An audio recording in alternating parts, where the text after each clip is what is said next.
Trump के बयानों को सुनकर किसी भी भारतीय का खून खौल उठेगा। बीजेपी की सांसद कंगना रनौत के साथ भी ऐसा ही हुआ। उन्होंने भावनाओं में बहकर सोशल मीडिया पर ट्रंप के खिलाफ टिप्पणी कर दी, लेकिन कुछ ही देर में उन्होंने अपना पोस्ट डिलीट कर दिया।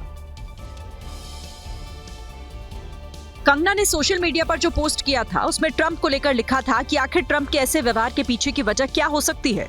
उन्होंने 3 वजह भी गिनाई। पहली वजह में ये बताया कि ट्रंप भले ही अमेरिका के राष्ट्रपति हैं, लेकिन नरेंद्र मोदी दुनिया के सबसे प्रिय नेता हैं। दूसरी वजह में उन्होंने कहा कि ट्रंप दूसरी बार राष्ट्रपति बने हैं, लेकिन नरेंद्र मोदी तीसरी बार प्रधानमंत्री चुने गए। और तीसरी वजह में उन्होंने बताया कि ट्रंप भले ही प्रभावशाली नेता हैं, लेकिन नरेंद्र मोदी प्रभावशाली नेताओं के बाप हैं। लेकिन ये पोस्ट करते वक्त कंगना रनौत ये भूल गईं कि वो बीजेपी की सांसद हैं और इस संदेश का गलत मतलब निकाला जा सकता है। यही वजह रही कि कंगना रनौत ने फौरन इसे डिलीट कर दिया और एक नए पोस्ट में बताया कि उन्होंने अपना पोस्ट बीजेपी अध्यक्ष जेपी नड्डा के फोन करने के बाद हटाया है। कंगना रनौत ने अपनी निजी राय को सार्वजनिक करने के लिए खेद भी व्यक्त किया। इससे पहले कंगना रनौत का मोर के साथ नाचने वाला एक वीडियो अपलोड किया गया था, जिस पर विवाद इस वजह से हुआ क्योंकि जश्न मनाते हुए इस वीडियो में कंगना रनौत ने पाकिस्तानी गाने का इस्तेमाल किया था और ये वीडियो पहलगाम में हुए आतंकी हमले के बाद शूट किया गया था। भारत में तुर्की के खिलाफ लगातार विरोध प्रदर्शन हो रहे हैं। शहर शहर तुर्की के खिलाफ आक्रोश है। जगह जगह लोग तुर्की से आने वाले सामानों का विरोध भी कर रहे हैं और विरोध की ज्वाला लगातार बढ़ती जा रही है। 140 करोड़ हिंदुस्तानी एक साथ तुर्की के खिलाफ आवाज बुलंद कर रहे हैं, जिसकी गूंज तुर्की तक सुनाई दे रही है। मुंबई में शिवसेना ने तुर्की से आने वाले हर सामान का विरोध करने की मांग की है, तो शिमला में तुर्की से आने वाले सेबों के आयात पर प्रतिबंध की आवाज उठी है। टर्की से जो है भारत में सेब जो है सबसे ज्यादा आयात होता है। ऐसे दुश्मन देश का जो दुश्मन का साथ दे रहा है वो भी दुश्मन ही हमारा हुआ। उस दुश्मन देश के आयात निर्यात पर पूर्णतः हमेशा के लिए प्रतिबंध लगा दिया जाए। इधर भारत से तुर्की के सामान के बॉयकॉट की मांग तेज हो रही है। उधर भारतीय फल व्यापारियों को पाकिस्तान से धमकी भरे फोन और मैसेज आने शुरू हो गए हैं। पुणे के व्यापारियों के पास पाकिस्तानी नंबरों से धमकी आई है। सब रिकॉर्डिंग आई थी, हमने कॉल एक्सेप्ट नहीं किया था। 7-8 मिस कॉल आए उनके, फिर उन्होंने व्हाट्सएप पे रिकॉर्डिंग भेजी सब कुछ। उसमें भारत को धमकी दी गई, गालियाँ दी गई, बहुत बुरी बुरी गालियाँ दी थी।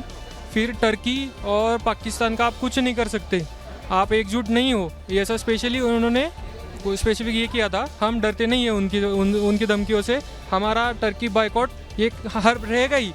कुछ भी कर ले पाकिस्तान, आतंक को पालने वालों और उनकी मदद करने वालों को हिंदुस्तान अब छोड़ेगा नहीं।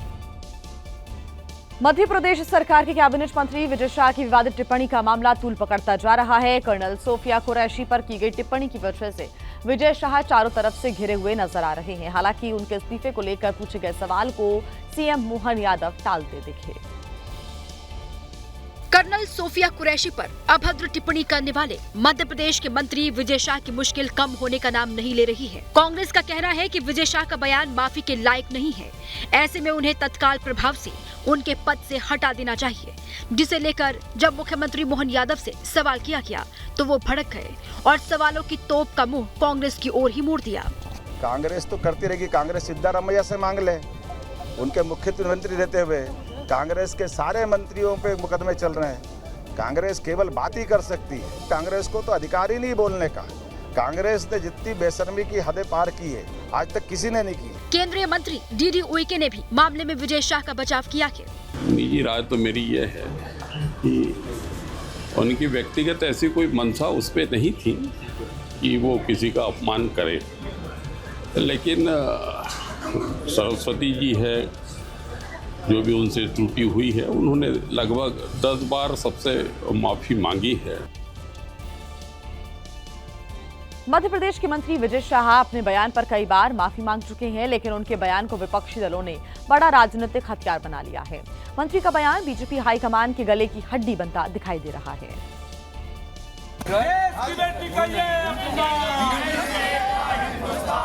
विजय शाह के खिलाफ देश के कई हिस्सों में इसी तरह प्रदर्शन हो रहा है और तमाम राजनीतिक दल उनके बयान की आलोचना कर रहे हैं।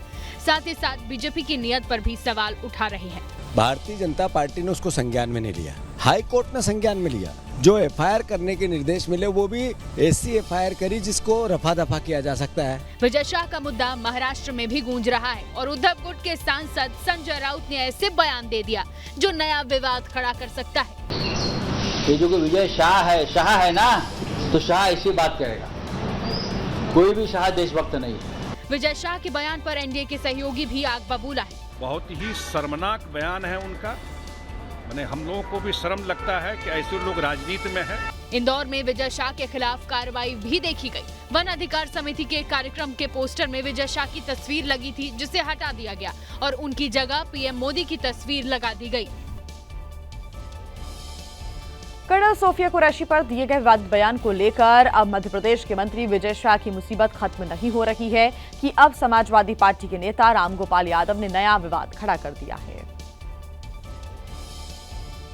रामगोपाल यादव मुरादाबाद में थे। उन्होंने पहले मध्य प्रदेश के मंत्री विजय शाह की सोच पर सवाल उठाए और फिर खुद अपनी उस सोच को सामने रख दिया जो राजनीति से आगे नहीं उठ पा रही। सबसे पहले आप रामगोपाल यादव के ज्ञान को देख लीजिए। जिस विंग कमांडर व्योमिका सिंह के बारे में वो बात कर रहे थे, उनका सही नाम भी उन्हें मालूम नहीं था। आपको बता दूं कि दिव्या सिंह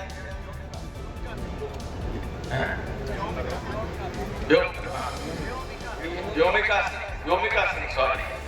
गलत नाम लेने पर समाजवादी पार्टी के कार्यकर्ताओं ने रामगोपाल यादव को टोका और उसके बाद रामगोपाल यादव ने सेना से जुड़े लोगों में पीडीए वाली राजनीति ढूंढ ली। न सिर्फ रामगोपाल यादव ने राजनीति की बल्कि विंग कमांडर व्योमिका सिंह को लेकर जाति सूचक टिप्पणी भी की। व्योमिका सिंह हरियाणा की जाकर और एयर मार्शल भारती पूर्णिया के यादव है, तो तीनों तो पीडीए के थे। रामगोपाल यादव की शर्मनाक थ्योरी के बाद कार्यकर्ता ताली बजाने लगे। एक को मुसलमान समझ के गाली दी। कर्नल सोफिया कुरैशी और विंग कमांडर व्योमिका सिंह देश को ऑपरेशन सिंदूर की जानकारी देने के चलते चर्चा में आई थी। इसके बाद पिछले दिनों एयर मार्शल ए.के. भारती भी प्रेस कॉन्फ्रेंस में दिखाई दिए थे। वैसे तो ये सभी 140 करोड़ भारतवासियों का गौरव है, लेकिन नेताओं ने इन्हें भी जातियों में बांटने की कोशिश शुरू कर दी है।